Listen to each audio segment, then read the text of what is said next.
You know, there's a system that's supposed to find the absolute best and brightest people to run our state governments. But what happens when that system is broken? Today, we're diving into why India's public service commissions, the gatekeepers of our state administration, are facing a massive crisis of trust, and why there's so much pressure on them to change. At its core, the whole idea is built on this really powerful promise: a level playing field for everyone. It basically says that it doesn't matter who you are or where you come from, you get a fair, merit-based shot at a career serving the public.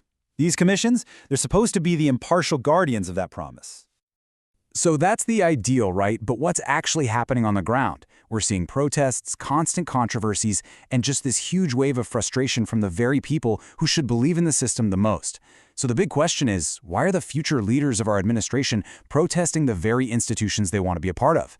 Let's get into it. What we're witnessing here isn't just a few isolated incidents or a couple of bad apples. No, this points to a much deeper problem, a system that's really in crisis, where all these long-standing issues are finally boiling over.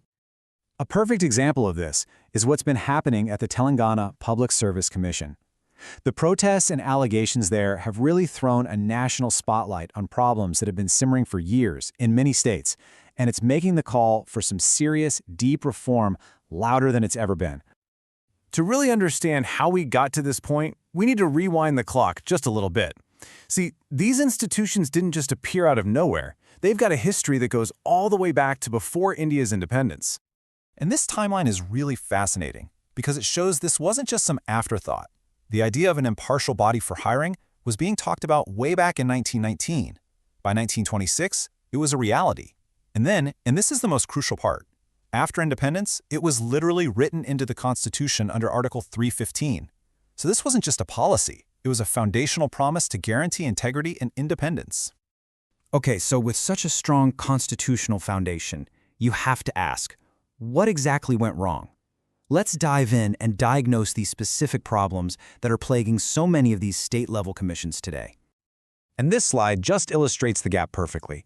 On one side, you've got the Union Public Service Commission, the UPSC, which is pretty much the gold standard. It runs like clockwork on a predictable annual calendar, it actually reviews its syllabus, and for the most part, people trust it. Then you have the reality in many states: chaotic, irregular schedules, exam content that's decades old, and a system just constantly bogged down by paper leaks and legal challenges. The difference is night and day. Let's break those problems down even further. The core issues, the ones that get talked about at national conferences, are pretty clear. First, the exam calendars are all over the place. There's a huge lack of transparency, which of course leads to things like paper leaks. The syllabi can be ridiculously old, totally out of touch with what modern governance needs. All of this gets worse because of poor accountability, the potential for government interference, and the fact that there's no real system for all these state bodies to talk to each other and, share best practices. And this right here is the most important part. This isn't just about inefficient bureaucracy. These failures have a massive, massive human cost.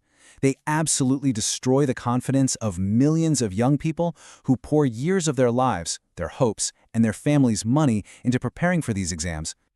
So, admitting there's a problem is the first step. But what's the solution? Well, the good news is, a pretty clear path to reform has already been laid out. Let's take a look at the prescription for change. And the proposed plan for modernization is actually just wonderfully logical. First, you create predictability. Standardize the exam calendars, just like the UPSC. Then, you make sure the content is relevant by requiring regular syllabus updates. You build trust by going digital with online systems for exams and handling complaints. You improve the quality of the commissions themselves by investing in training for the people who run them. And finally, you protect the whole system's integrity by making them truly independent, but also accountable. But look, those operational fixes can't just happen in a bubble. They need a really strong legal framework to back them up. That means setting up special tribunals just to handle exam issues, which would cut down on the endless lawsuits that stall everything. It means simplifying the ridiculously complex web of selection rules to make things clearer. And, so critically, it means creating a national body so all the state PSCs can finally start working together and setting common standards.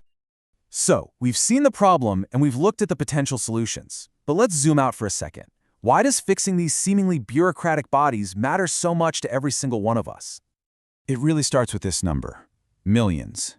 We are talking about millions of young Indians whose futures, whose careers, whose dreams are all riding on the fairness and efficiency of this one system. It's their trust that's on the line. And beyond that, the stakes for governance itself are just enormous. When the system works, it guarantees fairness. It means we get the most competent people running our public services. It helps restore public trust in our institutions. And just on a practical level, it saves a ton of time and money that's currently being wasted in court battles. At the end of the day, this is about building a better, more effective government that actually serves you, the citizen. So we end on this final thought. The blueprint for reform? It exists. The problems are well known, and the solutions are clear. The crucial question now really comes down to one thing: will. Can these necessary changes be moved off of paper proposals and into a functioning, trusted reality for the millions of people who depend on it? That is the challenge that lies ahead.